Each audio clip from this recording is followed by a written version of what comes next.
This is the PMX9 skirt.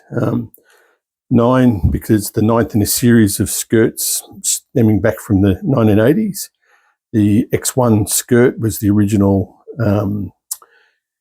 body tongue construction that was common at the time. The subsequent skirts were side face construction, as I call it, which was basically introducing multi-material to try and extend the segment life, get hard wearing material in where it needs hard wearing and cheap material where it doesn't need to be. This one, as you can see, consists of two parts. This is a cap, as I call it, and this is a finger, as in a bag finger or a loop segment finger. Okay, so that's the fundamental way it's put together. So the component parts, this is the cap, or in fact it's a cap half. It's been designed for manufacture so that you basically cut out strips out of a 60-inch roll and then lay them one on top of the other and cut them all out with a hot knife cutter, being able to have, say, 6 or 7 edges, 6 or 8 edges being created with a single cutting pass.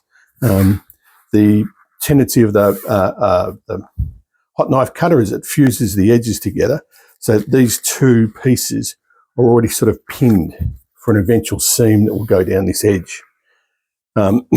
The shape that's evolved there, it's called an isosceles trapezoid. Similarly, this is the finger. In practice, it takes up that classic finger shape. This is a very commonly available,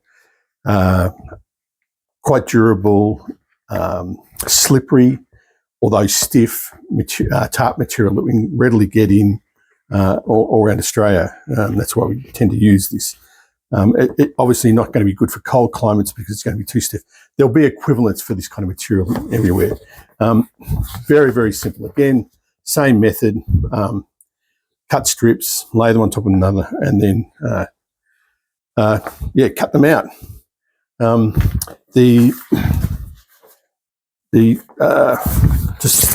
only requires 2 simple seams. I'm just turning it inside out. This is the seam for the cap, right? Just a really straight seam. It doesn't take much. I can guarantee you I am not any kind of tailor, so I find that a very simple seam. And again, another simple seam for the finger onto the cap. Easy sewing, anybody can do it.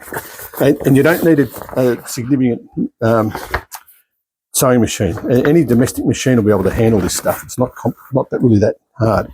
The advantage of this construction is the fact that the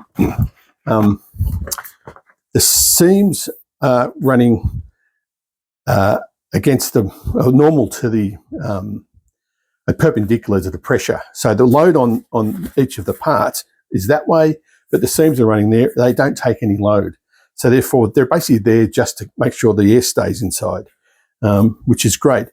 The other advantage is the inner attach tag can each be done separately and angled directly for the maximum load that the finger might ever take. So that snag load, where you want to break the inner attach zip tie, well, that's already oriented in exactly the best way for it. Very unlikely to ever tear this as a result. It's been designed for manufacture and very, very quick to make.